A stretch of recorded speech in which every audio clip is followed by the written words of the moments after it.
Welcome back to another episode of Palisade Radio. I'm your host, Karema Mutlu, and on today's show, we welcome John Roque, who is a well-known technical analyst and has also previously worked at Soros Fund Management and is now Managing Director at Wolf Research. How are you today, John? I'm doing pretty well, Karem. Thanks for having me. Last summer, you were featured on Bloomberg to talk about the 6-year base in gold and how it had the potential to reach new nominal highs. So talk to us about why this base in gold is so important in terms of being positioned within a long-term bull market. And has this base done its job of throwing off all the impatient investors? Okay, so I like to think about bases as if you and I were going to run the New York City Marathon in November. Now this is January 17th, we should probably start our training now, and we would be able to set a base of sorts which would allow us, or at least enable us, to complete the race. How well we would do is another question. But to start our training in October for a November race would be totally foolhardy. And I think that's true very, very often for stocks or indexes or commodities or currencies or rates, that often the more important moves come after a big base setup. And a big base setup for gold was, as you pointed out, it went from the summer of 2013 right through almost the summer of 2019. So you had this very long sideways activity, and it was harmful. It got almost down to 1,000, and the high within that range was roughly 1,400. So $400 or 400 points was quite a big move. But the setup and then the breakout is encouraging, and we think such a setup, and then, of course, the follow-through suggests to us that it's not such a heroic call to think that gold can get above its 2011 high, which was right around 1912 or 1921. And as we speak today, in the middle of January, it's currently at 1550 level, and many people are expecting it to perhaps go to 1800 and then rest there. What are your views on that? Or are we going to head straight back up to the 1900 plus on this next big push? The correct answer to your question is I don't know what the next move will be, but it is quite likely, given that gold at the beginning of June was roughly $1,300, and here it got to $1,611 about a week or so ago, that it moved in $300 increments. It usually does go through some sort of resting phase or another consolidation or another basing phase before the next leg higher. So it went from 1,300 to 1,550, consolidated for 3 or 4 months, and then made a push to 1,600 and is trying to reconsolidate again. And I think this is normal. It is telling us that the move is well established and well supported, and I think post another consolidation or basing phase that it will make that push higher. And let's say we can use your number at 1,800, or we can use mine at getting above 1921, but I think the trend suggests that it's going to make a new high. Excellent. Okay, well, let's talk a little bit about the technical indicators you use for today's markets. And I've heard you mention in the past that a lot of indicators that were used back when you were trading in the pits in your early career are now useless. And because of this, you've had to evolve as a trader. So give us some insights in your experience of going from trading in the pits to trading to today. How have you had to evolve? Well, I don't know if trading in the pits is the right way to describe it. Maybe my trading was the pits. That's probably a better way to think about it. I do think that indicators have less utility than they have had in the past. And I think they have less utility because the participants in the market have changed over time. This was historically a retail-based market, which meant that a broker was calling, your dad or your granddad, and they were perhaps buying stocks via an original cold calling operation. And the trading was done on the floor of the New York Stock Exchange and other exchanges globally. And both of those inputs don't exist anymore. There's hardly a retail presence in the original sense, as their original sense. And number two is there's almost no trading done on floors globally.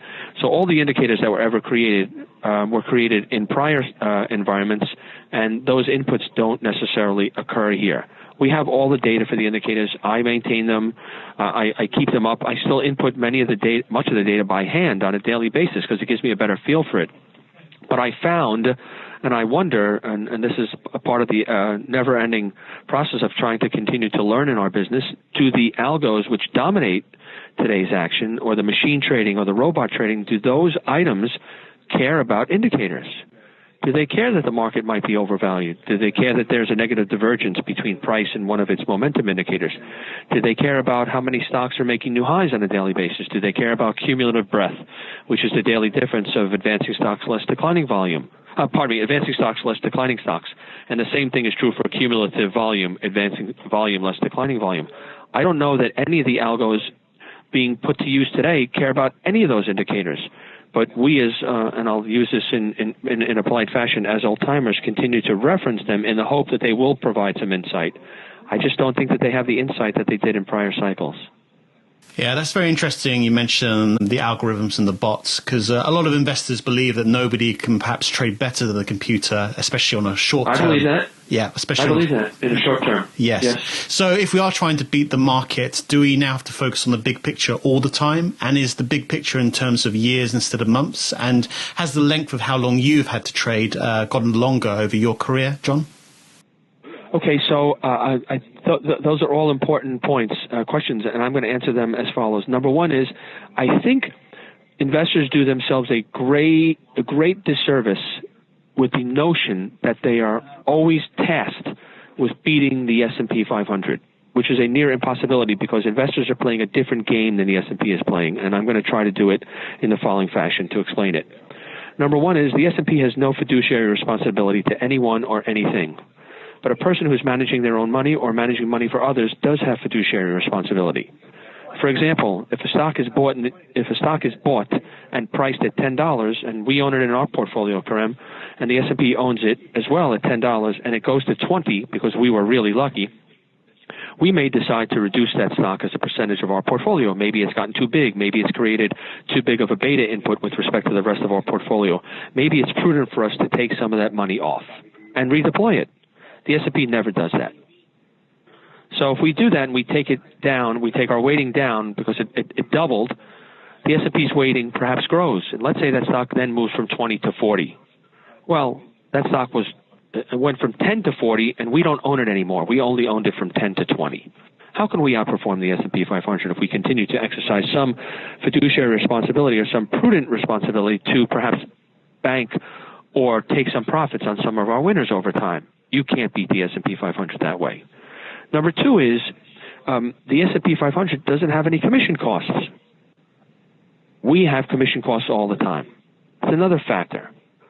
So I think it's very hard for an investor to think that they are going to beat the S&P 500 over the long term, over the medium term, over the near term. We're playing two different games. I like to think of it in this fashion as well. If you are managing the New York Mets, who have their own difficulties, but we'll talk about that a different day, and I am managing the New York Yankees, I do not bat the pitcher. I bat a designated hitter. You bat the pitcher while you are managing the Mets. Your pitcher, who's hitting ninth in the order, is a much poorer hitter than my designated hitter who's hitting somewhere else in the order. Now, if we played 100 games over the length of, a year's time, I'm sure that just because of the way the numbers would work out, you might win 20% of those games, although you are playing ostensibly with one fewer offensive player than I am. But I'm going to win the bulk of those games because I'm playing with a stronger hitter in place of the pitcher batting. I think that's an awful lot like the S&P 500 because they are playing with an extra hitter, and we, investors with fiduciary responsibilities, are batting the pitcher. We are always concerned about potential downside. Now, in retrospect, that may not be the right way to have played it, but it is often the right way to play it with respect to being prudent investors. Okay, well, let's talk a little bit about mistakes within the markets, and perhaps it'd be interesting to talk about a few of your mistakes over the course of your career, John. So I'm going to answer that as follows, and it's going to go back to your prior question with respect to what we might see as being different from algos, et cetera. And I think the way we can be different is to concentrate on trend.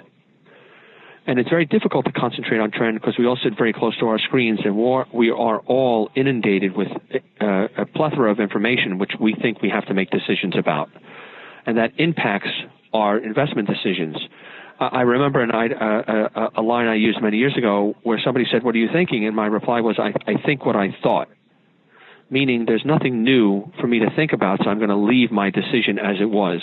And I think we damage ourselves, our investing decisions, because we continue to challenge them every single day. And I would guess that most of our decisions should not be challenged every single day, because on a daily basis, there's not something that is not something is not likely to occur to challenge our thesis. So that is a long intro for me to say my mistakes have centered around me trying to anticipate trend rather than allowing the trend to change and for me to identify it. So I'll give you an example. Last year, because of the problems in China and in Hong Kong, we thought that there was going to be some problem with the French luxury goods stocks. And to be quite honest, we had a pretty good 3-month stretch where the French luxury goods stocks did not perform well. They peaked in July and then weakened into August and then stayed weak into early October. But since early October, they have smoked higher. And the fears that we thought were going to materialize around them selling off because of weakness in China or in Asia never came to fruition.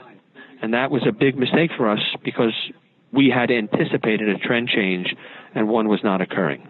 Okay, well, does the chart tell you everything then? I understand when you talk about price moves first, then the narrative follows. Do you ever research fundamentals behind a company or a market, or does that tend to provide less clarity to what you're looking for within a speculation or investment? I think it's important to stick with what we think we do fairly well. I'm reminded of the old line, you dance with the girl that you brought to the dance. You don't leave her to dance with somebody else. And I think our strength is in doing technicals. And so to sort of go outside that and to try to incorporate fundamentals into that, I don't think would make our technicals any stronger. I think if I'm going to get better at technicals, I should try to be better at technicals. Much like an athlete, they specialize in a certain skill. They're not going to make their skill better, that particular skill, by doing something else, right? You want to practice your skill so you're really excellent at it.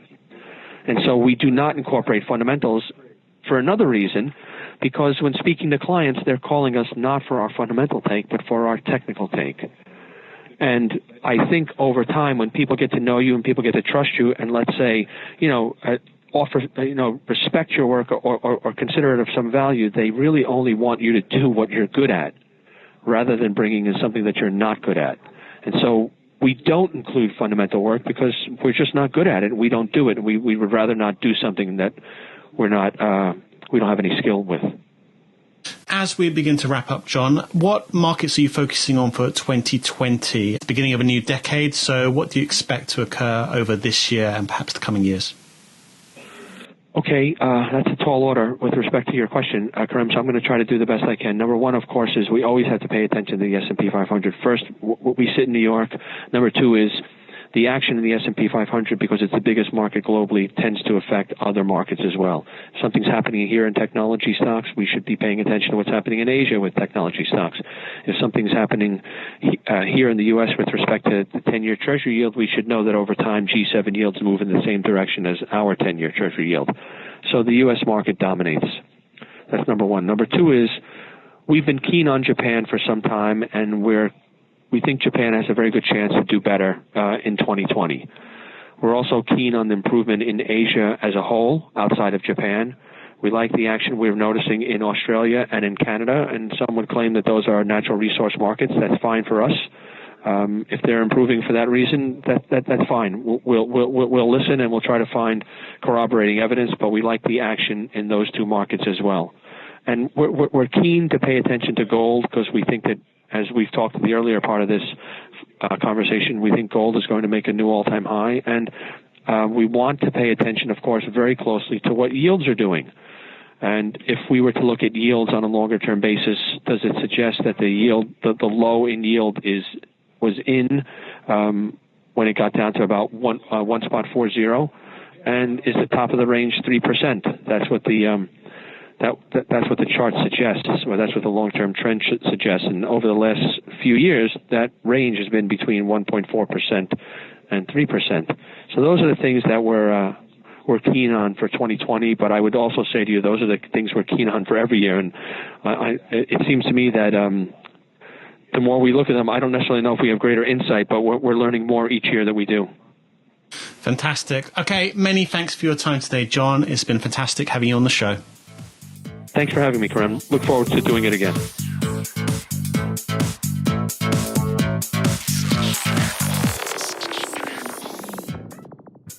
think you understand the junior mining sector and you think that the participants in the mining sector, junior mining sector, are good people and kind people, hit the bid. How violent that term could be, it actually could be quite violent. It could be a rip-your-face-off uranium rally. And the world is always going to need raw materials. It's going to need copper and gold and nickel and so forth. Totally destabilized. Hey, Troll, did you hear what's going on in Yemen?